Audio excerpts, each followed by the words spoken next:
नारायण नारायण। श्री राम शरणम मम। चतुर्थ प्रवचन। महर्षि वाल्मीकि कहते हैं कि जिनकी नासिका आपके पवित्र सुगंध का घ्राण करके धन्य होती है, जो भोजन आपको निवेदित करने के पश्चात ही करते हैं, वस्त्राभूषण भी जो आपको चढ़ाने के बाद स्वीकार करते हैं, जो गुरुजनों, देवताओं एवं द्विजों का हृदय से प्रेम से विनय भरे शब्दों में नमन करते हैं, जो आपके चरणों की नित्य पूजा करते हैं, जिनके हृदय में एक आपको छोड़कर अन्य किसी का भरोसा नहीं है, जिनके चरण आपके विविध तीर्थों की यात्रा करते रहते हैं, आप उनके हृदय में निवास कीजिए। इस प्रसंग में कहा गया कि जो गुरुजनों, ब्राह्मणों और देवताओं के समक्ष विनम्र हो जाते हैं, जिनके हृदय में प्रीति होती है और जिनका सिर इनको देखकर झुक जाता है, आप ऐसे भक्तों के हृदय में निवास करें। यहाँ पर प्रणाम और प्रणम्य दोनों की ओर संकेत किया गया है। प्रणम्य कौन है और प्रणाम कैसे किया जाना चाहिए तथा प्रणाम का वास्तविक तात्पर्य क्या है, इन पंक्तियों में उसके सूत्र दे दिए गए हैं। वैसे भक्ति शास्त्र की तो मान्यता यह है कि विश्व में सभी प्रणम्य हैं। श्रीमद् भागवत में कहा गया है कि मनुष्यों की तो बात ही क्या, भक्त तो अश्व, चांडाल, गो, खर के चरणों में भी प्रणाम करता है। गोस्वामी जी भी वंदना प्रसंग में पहले तो भिन्न भिन्न देवताओं और व्यक्तियों की वंदना करते हैं और अंत में यही कहते हैं कि मैं सारे संसार को प्रणाम करता हूँ। उसका कारण बताते हुए वे कहते हैं कि सिय राम मैं सब जग जानी, करूँ प्रणाम जोरि जुग पानी। समस्त ब्रह्मांड में हमारे प्रभु श्री राम और जगजननी श्री सीता जी का निवास है, इसीलिए मैं प्रत्येक के चरण कमलों में प्रणाम करता हूँ। भगवान यद्यपि सर्वव्यापी हैं, परंतु जब हम मूर्ति में उनकी पूजा करते हैं तो इसके पीछे हमारा तात्पर्य क्या होता है। भगवान की सर्वव्यापकता का सिद्धांत तो विराट का सत्य है, पर विराट सत्य को व्यक्ति क्या व्यवहार में पूरी तरह क्रियान्वित कर सकता है। भगवान गीता में अर्जुन को अपने विराट रूप का दर्शन कराते हैं और रामचरितमानस में भगवान श्री राम ने एक ओर यदि कौसल्या अम्बा को विराट रूप का दर्शन कराया तो दूसरी ओर काकभुशुंडी जी को भी विराट रूप का एक परिचय दिया।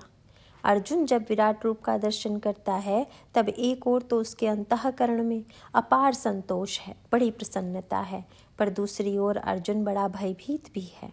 भयभीत अर्जुन भगवान से प्रार्थना करता है कि प्रभु आप कृपा करके यह विराट रूप समेट लीजिए। तैनेव रूपेण चतुर्भुजेन सहस्रभावो भव विश्वमूर्ते। आप अपने पुराने रूप में परिवर्तित हो जाइए। भगवान पुनः द्विभुज रूप में अर्जुन के समक्ष दिखाई देते हैं। हम विराट को देख तो सकते हैं, पर क्या हम विराट को देखने के बाद उसे पूरी तरह व्यवहार में उतार सकते हैं? इसी प्रकार का संकेत श्री रामचरितमानस में भी किया गया है। कौसल्या अम्बा को भगवान राम विराट रूप का दर्शन कराते हैं। देख रावा मातहि निज अद्भुत रूप अखंड, रोम रोम प्रति लागे कोटि कोटि ब्रह्मांड। अगिनत रवि शशि शिव चतुरानन, बहुगिरि सरित सिंधु मही कानन। काल कर्म गुण ज्ञान सुभाऊ, सौ देखा जो सुना न काऊ। इसके पश्चात कौसल्या अम्बा अनुरोध करती हैं और भगवान राम फिर से नन्हे बालक के रूप में परिणत हो जाते हैं।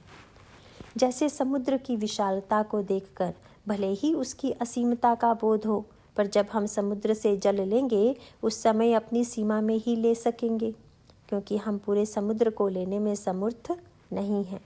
इसीलिए जितना बड़ा पात्र हमारे पास होता है, हम बाध्य होकर उतने बड़े पात्र में ही समुद्र का जल लेते हैं।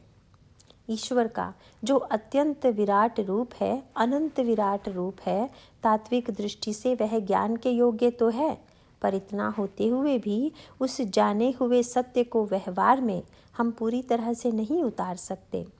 मेरे इस कथन का यह अर्थ नहीं लेना चाहिए कि उतारने की चेष्टा ही नहीं करनी चाहिए, पर क्या उतार पाना संभव है? व्यवहारिक रूप में इसे यूँ कह सकते हैं कि जैसे हम मान लें कि सारा संसार भगवान का रूप है। यद्यपि शब्द तथा वाक्य में तो हम इसे दोहरा सकते हैं, तथापि व्यवहार में समानता संभव नहीं है।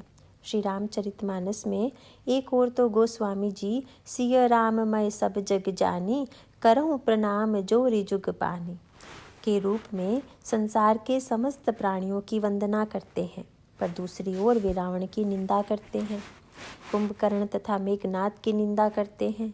जब अच्छे से अच्छा व्यक्ति तथा बुरे से बुरा व्यक्ति सभी भगवान के रूप हैं, तो फिर एक की प्रशंसा और दूसरे की निंदा का क्या अभिप्राय है?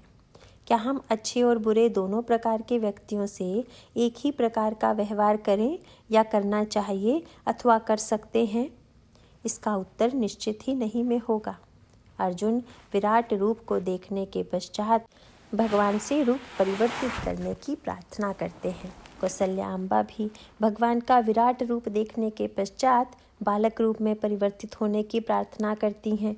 एक सज्जन ने एक बार मुझसे एक प्रसिद्ध संत की गाथा सुनाते हुए कहा कि वे जब रोटी बना रहे थे, उसी समय एक कुत्ता आया और वह रोटी लेकर भागने लगा। जब संत ने यह देखा तो घी की कटोरी लेकर उसके पीछे वह यह कहते हुए दौड़े कि रोटी रूखी है, इसमें थोड़ा घी तो लगा लेने दीजिए। इसमें निश्चित रूप से उन संत के भीतर उस समय जो दिव्य भावना थी उसका परिचय मिलता है कि वे कुत्ते में भी भगवान का दर्शन कर रहे थे। किंतु क्या वे संसार के जितने भी कुत्ते थे सबके पीछे दिन रात कटोरी लेकर दौड़ते रहते थे? केवल एक ही दिन तो ऐसी घटना हुई। एक दिन की घटना का महत्व यह है कि उस समय भक्त की आंखों में कुत्ते में भी भगवान दिखाई दे रहे थे। लेकिन व्यवहार की बाध्यता और सीमा यह है कि अगर हम निर्णय भी कर लें कि सभी पशु पक्षी भगवान के रूप हैं, इसीलिए सबको भोग लगा लें, सबको खिला लें, तो क्या यह बात व्यवहार में संभव है? हम मंदिर में भगवान के सामने तो भोग लगा सकते हैं, पर हमारी सीमाओं की बाध्यता है कि हम चाहकर भी भगवान के जितने रूप हैं उन सबको भोग लगा पाने में समर्थ नहीं हैं। इसका सीधा सा अभिप्राय है कि वस्तुतः तत्व ज्ञान का उद्देश्य व्यवहार को समाप्त करना नहीं है। रामायण में कहा गया कि रावण के हृदय में श्री सीता जी हैं और श्री सीता जी के हृदय में श्री राम हैं।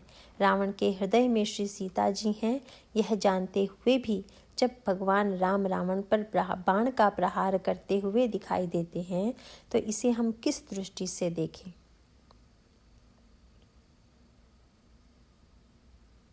क्या हम यह मान लें कि श्री राम ने अपने ही रूप पर प्रहार किया? तत्व ज्ञान में जो संभव है उसे भावना में पूरी तरह से स्वीकार नहीं किया जा सकता, और जो भावना में आ गया उसे पूरी तरह से व्यवहार में क्रियान्वित करना संभव नहीं है। लेकिन इसे समझाने के लिए हमें एक ही दृष्टांत दे सकते हैं कि रंगमंच के पर्दे के पीछे सारे अभिनेता एक दूसरे के गले में हाथ डाले हुए हंसते रहते हैं, लेकिन जब वे अभिनेता रंगमंच पर विविध पात्रों के रूप में उतरेंगे, उस समय वे परस्पर व्यवहार करते हुए तथा एक दूसरे के लिए कटु शब्दों का प्रयोग करते हुए भी दिखाई देंगे। अभिनेता के रूप में जब हम रंगमंच पर पहुंचते हैं, उस समय हम वही करते हैं जो अभिनय हमें सौंपा जाता है। उस समय जो व्यक्ति बुरा है, हम उसे बुरा कहते हैं, उसकी निंदा करते हैं तथा उस पर प्रहार भी करते हैं, पर वस्तुतः अंतःकरण में हम इस सत्य को जाने हुए हैं कि यह केवल नाटक का सत्य है, लीला का सत्य है। उस व्यक्ति के वास्तविक रूप से हमें कोई द्वेष नहीं होता। रामलीला में श्री राम रावण पर प्रहार करें, यह तो ठीक है, पर अगर लीला समाप्त होने पर जो पात्र राम तथा रावण बने थे वे मिले और राम का अभिनय करने वाला पात्र रावण का अभिनय करने वाले पात्र पर प्रहार करने लगे कि तू तो रावण है, तो क्या उसके इस कार्य की प्रशंसा होगी? भगवान शंकर से पार्वती जी ने पूछा, महाराज, भगवान का अवतार क्यों होता है? जब वे कारण बताने लगे तो अनेक कारण बताते हुए उन्होंने कहा, पार्वती, नारद श्राप दीन इक बारा, कल्प एक तेहि लगी अवतारा। एक कल्प में तुम्हारे गुरुदेव नारद जी ने भगवान को शाप दे दिया था, इसीलिए उन्होंने मनुष्य के रूप में अवतार लिया। यह शब्द सुनकर पार्वती जी तो उद्विग्न हो गई, क्योंकि अपने गुरु पर उनकी बड़ी आस्था है। वे चुप नहीं रह पाई और भगवान शंकर से पूछा, महाराज, नारद विष्णु भगत पुनि ज्ञानी। नारद जी तो भगवान के बड़े भक्त और ज्ञानी हैं, किंतु फिर भी कारण कवन श्राप मुनि दीन्हा, का अपराध रमापति कीन्हा। लगता है विष्णु भगवान ने अवश्य ही कोई ना कोई अपराध किया होगा, तभी तो मेरे गुरु जी ने शाप दिया होगा। इसका वास्तविक उत्तर तो यही है कि नारद जी के जीवन में विकृति का दोष इसीलिए बढ़ा क्योंकि उन्होंने शंकर जी की बात नहीं मानी। शंकर जी ने यद्यपि रोक दिया था कि आप यह बात विष्णु भगवान को मत सुनाइएगा, किंतु देवर्षि नारद ने उनकी उपेक्षा की। आज पार्वती जी पूछ रही हैं कि नारद जी के जीवन में क्रोध क्यों आ गया। शंकर जी पार्वती जी से यह कह सकते थे कि तुम्हारे गुरु जी ने मेरी बात नहीं मानी, इसीलिए ऐसी दुर्दशा हुई, किंतु वे तो यही कहते हैं कि बोले बिहसी महेश तब, ज्ञानी मूढ़ न कोई। पार्वती, न तो कोई ज्ञानी है और न ही कोई मूर्ख, बल्कि सत्य तो यह है, जेहि जस रघुपति करहि जब, सो तस तेहि छन होई। अरे यह तो प्रभु का खेल है, जिस समय जिससे वे जैसा कराना चाहते हैं वह उस समय वैसा ही करता है। अब प्रश्न यह है कि कौन सी बात ठीक है, भगवान शंकर की ज्ञानी मूढ़ न कोय, या गीता की कि ध्यायतो विषयान पुंसः संगस्तेषु पजायते। अगर विचार करके देखें तो हमें लगेगा कि दोनों ही बातें सही हैं, क्योंकि गीता के इस सत्य को अगर हम व्यवहार में स्वीकार नहीं करेंगे तो उसका परिणाम यह होगा कि हम दोष तथा बुराई से बचने में समर्थ नहीं होंगे। मानो यहाँ पर दो सत्य हैं, एक साधना का तथा दूसरा साध्य का। हम लोग भी कहते हैं कि सब भगवान कराते हैं, पर यह शब्द हम तब कहते हैं कि जब अपने से कोई भूल हो जाए। यदि दूसरे से हो जाए तो बिल्कुल नहीं कहते, तब तो यही कहेंगे कि इसने यह गलत काम किया इसीलिए ऐसा हुआ। एक व्यक्ति ने मुझसे पूछा कि भगवान ही सब कराते हैं और अगर मैंने चोरी की तो चोरी भी तो मुझसे भगवान ने ही कराई, फिर मुझे सज़ा क्यों मिलनी चाहिए। मैंने कहा जब चोरी भी वही कराते हैं तो सज़ा भी वही दिलाते हैं, इसीलिए उसको भी प्रसन्नता से ले लीजिए। इसका अभिप्राय यही है कि पर्दे की आड़ में सत्य को हमने मंच का सत्य बना लिया, किंतु याद रखिए कि इन दोनों में भिन्नता सर्वदा बनी ही रहनी चाहिए। यह सत्य है कि नारद जी के जीवन में जो कुछ हुआ भगवान की इच्छा से हुआ, इसीलिए जब याज्ञवल्क्य जी ने भारद्वाज जी को कथा सुनाई तो नारद का पतन हुआ यह कहकर कथा नहीं सुनाई, बल्कि एक विशेष शब्द उसमें जोड़ दिया कि भरद्वाज कौतुक सुनहु। भरद्वाज एक कौतुक सुनो, खेल सुनो। आश्चर्य है, इतनी बड़ी दुर्घटना हो गई, इतने दोष आ गए और वक्ता कहता है एक खेल सुनो। यह कौन सा खेल है। याज्ञवल्क्य जी का अभिप्राय है कि जैसे कोई अपने मित्रों से मिलकर योजना बनावे कि चलो भाई एक नाटक खेलें, नाटक में अपने मित्रों को अलग अलग पाठ दे दें, तो मित्रों का कर्तव्य यही है कि उस पाठ का ठीक ठीक निर्वाह करके नाटक को पूरा कर दें। यहाँ भी ठीक यही हुआ। अगर हम मान लें कि नारद जी में दोष सचमुच आ गए तो भगवान नारद जी से कह सकते थे कि नारद अभिमान नहीं करना चाहिए, परंतु प्रश्न यह है कि भगवान ने इतनी लंबी चौड़ी योजना क्यों बनाई। यद्यपि भगवान ने सोचा कि ऐसा कहकर नारद का अभिमान मिटाने में तो कोई समस्या है ही नहीं, लेकिन चलो कोई बात नहीं, यह बहुत बढ़िया अवसर मिल गया तो एक नाटक ही खेल लिया जाए। भगवान ने नारद से कुछ नहीं कहा, वरन उल्टा अभिमान बढ़ाने वाला वाक्य और कह दिया। इसीलिए वहाँ पर भी भगवान का शब्द यही है कि मुनि कर हित मम कौतुक होई। जरा खेल भी हो जाए, नारद के बहाने से अहंकार की बुराइयों को हम संसार के सामने प्रकट भी तो कर दें। अगर खेल का थोड़ा सा विस्तार नहीं करेंगे तो लोग आनंद कैसे लेंगे। इस प्रकार एक कौतुकी तो भगवान हैं जिन्होंने माया रच दी। आगे चलकर इस खेल में कौन कौन से अभिनेता भाग ले रहे हैं, जरा इस पर भी विचार कीजिए। देवर्षि नारद जब भगवान के यहाँ से लौट रहे थे तब विश्वमोहिनी का नगर पड़ा। जब भगवान विष्णु के पास जा रहे थे तब यह नगर नहीं पड़ा था, पर लौटते समय पड़ा तो कोई भी बुद्धिमान व्यक्ति यह समझ लेगा कि जब जाते समय यह स्थान नहीं पड़ा तो फिर लौटते समय कहाँ से आ गया। और नारद जी उस नगर में चले गए। अब फिर प्रश्न उठता है कि नारद जी उस नगर में क्यों चले गए, माया के चक्कर में क्यों पड़े। इस प्रश्न का उत्तर देते हुए गोस्वामी जी ने नारद के साथ भी ठीक वही शब्द जोड़ दिया कि मुनि कौतुकी नगर ते ही गयु। भगवान अगर कौतुकी थे तो नारद भी कोई कम कौतुकी नहीं थे। इस प्रकार एक कौतुकी यदि भगवान है तो दूसरे कौतुकी नारद जी बंदर की आकृति लेकर भी सभा में चले गए और बड़े लंबे चक्कर में फंसे। आगे चलकर वर्णन आता है कि दो रुद्रगण भी वहां पहुंच गए। अब प्रश्न फिर वही सामने आता है कि इन रुद्रगणों को क्या पड़ी थी यहाँ आने की, क्योंकि वे इस स्वयंवर सभा में विवाह के लिए तो आए नहीं थे, और आए भी थे तो फिर नारद के आसपास क्यों बैठ गए। इन प्रश्नों का समाधान देने के लिए गोस्वामी जी ने ठीक यही शब्द उनके साथ भी जोड़ दिया। रहे तहाँ दुई रुद्रगण ते जान ही सब भेऊ, विप्रवेश देखत फिरही परम कौतुकी तेऊ। तेऊ माने वे भी। तुलसीदास जी का अभिप्राय है कि भगवान और नारद दो कौतुकी तो पहले से ही थे, पर अब ये तीसरे कौतुकी इस खेल में और भी सम्मिलित हो गए। किंतु इन रुद्रगणों के साथ गोस्वामी जी ने कौतुकी के साथ एक शब्द और बढ़ा दिया, परम कौतुकी। ये तो परम कौतुकी थे। किसी ने तुलसीदास जी से पूछा, महाराज आप भगवान को कौतुकी लिखते हैं, नारद जी को कौतुकी लिखते हैं, किंतु इनके साथ आपने परम कौतुकी शब्द क्यों लिखा। उन्होंने कहा, भाई नारद जी कौतुकी हैं क्योंकि उन्होंने थोड़े समय के लिए बंदर बनकर नाटक का निर्वाह कर दिया।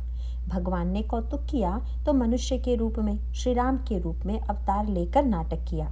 पर ये दोनों तो और भी बड़े कौतुकी निकले, क्योंकि जो जीवन भर के लिए नाटक में रावण और कुंभकर्ण बनने के लिए तैयार हो जाए, उनसे बढ़कर कौतुकी भला और कौन होगा।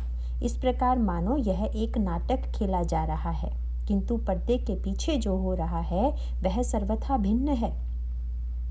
इसका सीधा सा अर्थ यह हुआ कि ये दोनों बातें परस्पर विरोधी प्रतीत होते हुए भी अपने अपने स्थान पर अत्यंत आवश्यक तथा समझने योग्य हैं। वस्तुतः विराट का सत्य निरावृत सत्य है, वह व्यवहार का सत्य नहीं है। इसीलिए गीता में भी यही संकेत किया गया है।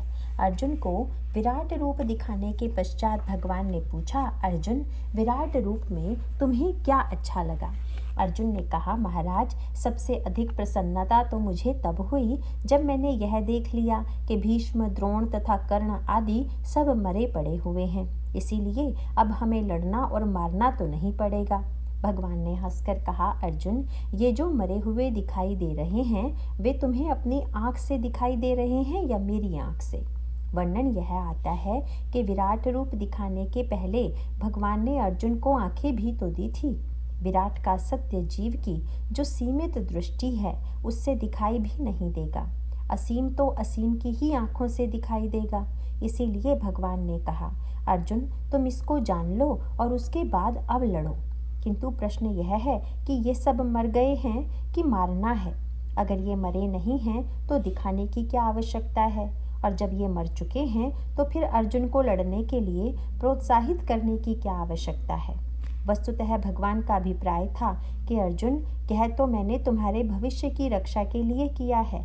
अगर तुम इस रूप को देखे बिना युद्ध करते, योद्धाओं को मारते और तुम्हें विजय मिलती तो तुम्हें यह गर्व अवश्य होता कि मैंने इन योद्धाओं को मारा।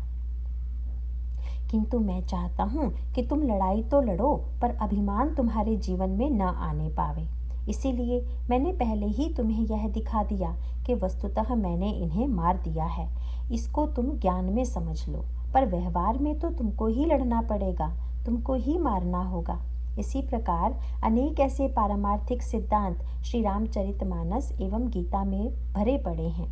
लोग अक्सर यह तर्क करते हैं कि जब भगवान सर्वत्र हैं तो फिर मूर्ति में पूजा की क्या आवश्यकता है, अथवा इस पंक्ति में कहा गया कि गुरु को प्रणाम करें, देवता को प्रणाम करें, ब्राह्मण को प्रणाम करें, इसकी क्या आवश्यकता है। इसके स्थान पर सीधे सीधे यह कहा जाना चाहिए था कि सारे विश्व को प्रणाम करें, क्योंकि ईश्वर सर्वत्र है।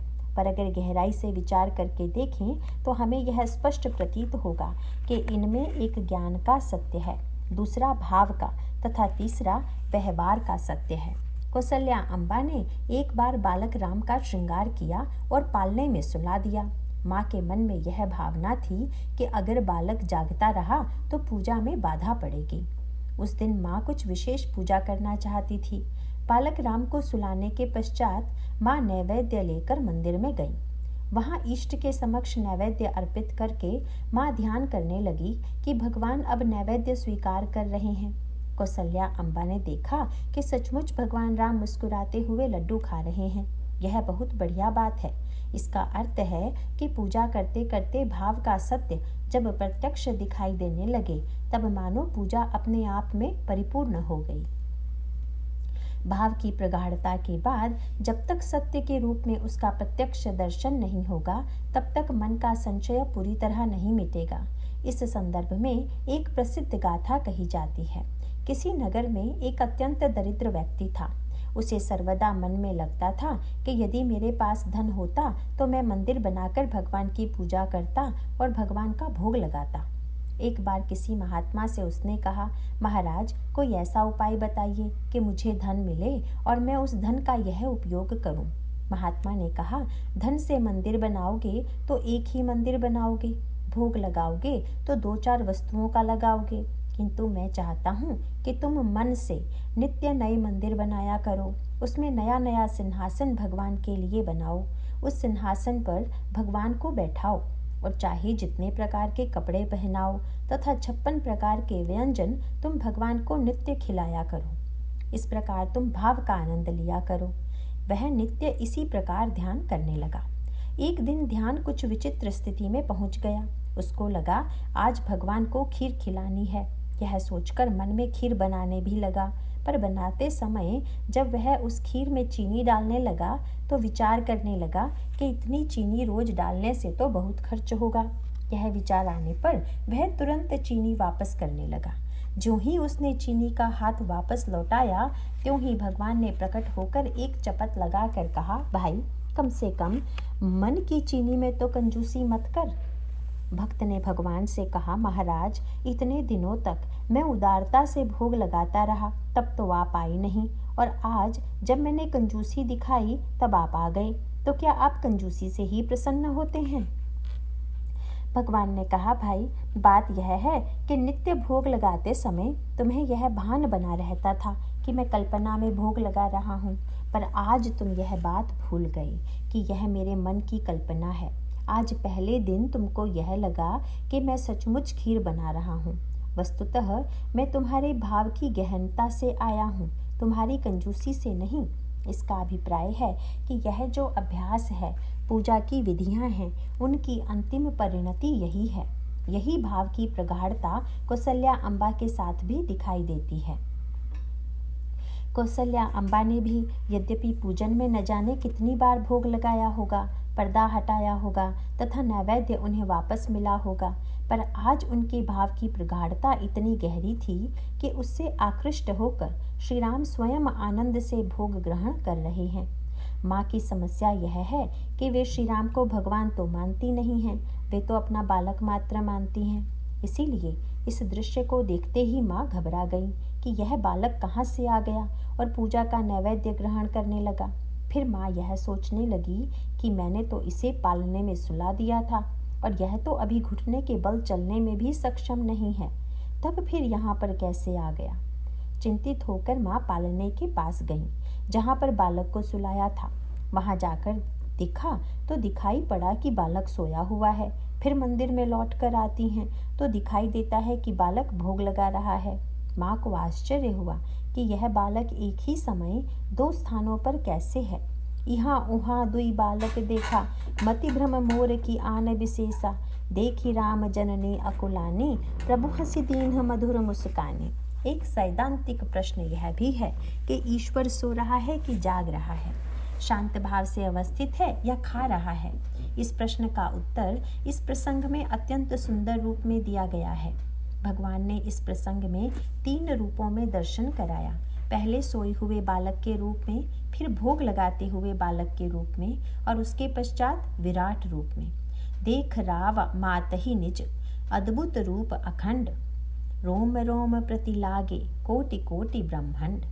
किंतु इसके द्वारा भगवान क्या बताना चाहते थे? भगवान से अगर कोई पूछे कि वेदांत वाले कहते हैं कि ब्रह्मा तो अकर्ता और अभोक्ता है, तथा भक्ति शास्त्र की मान्यता है कि जो कुछ करता है वह ईश्वर ही करता है, यह तो भोग भी लगाता है, किंतु दोनों में सत्य क्या है? परंतु भगवान मानो यह बताना चाहते थे कि दोनों धारणाएं भले ही विरोधी लगती हों, पर वस्तुतः ऐसा है नहीं। यद्यपि ऊपर से लगता तो यही है कि जो अकर्ता है वह भला कर्ता कैसे हो सकता है, अभोक्ता भोक्ता कैसे हो गया। परंतु भगवान का मानो संकेत था कि जो कोई व्यक्ति उन्हें अकर्ता के रूप में देखता है, उसके लिए वे अकर्ता जैसे प्रतीत होते हैं। वे ही भक्त की भावना को पूर्ण करने के लिए भोक्ता तथा कर्ता भी हो जाते हैं। वस्तुतः यह दोनों रूप संभव इसलिए हैं क्योंकि जिनके रही भावना जैसी, प्रभु मूरत तिन्ह देखी तैसी। भगवान विराट रूप में माँ को इस सत्य का साक्षात्कार कराते हैं कि जो अखंड है, अनंत है, उसमें कर्तृत्व तथा अकर्तृत्व परस्पर विरोधी न होकर एक दूसरे के पूरक हैं। माँ को लगा, अरे जिनको मैं बालक समझ रही थी वे तो साक्षात अखंड ब्रह्म हैं, वे तो कर्ता और अकर्ता दोनों हैं। इसके बाद भगवान वह रूप समेट लेते हैं। तब भगवान राम तथा कौशल्या जी में एक समझौता हो जाता है। कौशल्या जी ने कहा, महाराज अब मुझे अपनी माया कभी मत दिखाइएगा। अब जनी कब हूँ व्यापई प्रभु मोहि माया तोरी। भगवान राम ने कहा, माँ तुम भी मेरी बात सदा ध्यान में रखना कि यह बात कभी भी किसी से मत बताना कि मेरा पुत्र विराट है एवं मैंने उसे विराट रूप में देखा है। हरि जननी बहुविधि समुझाई, यह जनी कतहु कहसि सुनु माई। प्रभु का अभिप्राय था कि अगर तुम मुझे ईश्वर मान लोगी तब मुझे वात्सल्य तथा पुत्र बनने का सुख कैसे मिलेगा? तब तो मैं तुम्हारे दूध के लिए तरस जाऊंगा। यद्यपि तुम्हें इस विराट सत्य का बोध हो गया है, पर अब व्यवहार के लिए उचित यही है कि तुम मुझे बालक के रूप में देखो और मैं तुम्हें माँ के रूप में देखूं।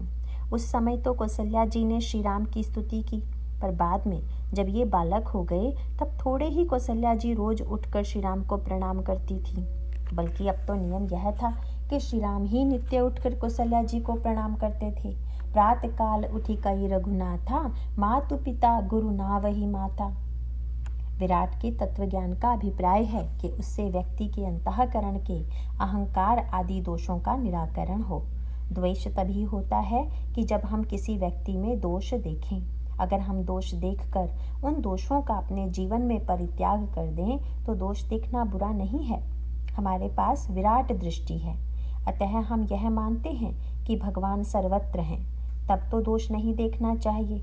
पर शुद्ध व्यवहार की दृष्टि से विचार करें तो जब तक हमें सामने वाले में दोष दिखाई दे रहा है तब तक इस भाषण से क्या होगा कि किसी में दोष नहीं देखना चाहिए। केवल कहने से तो यह बात आ नहीं जाती।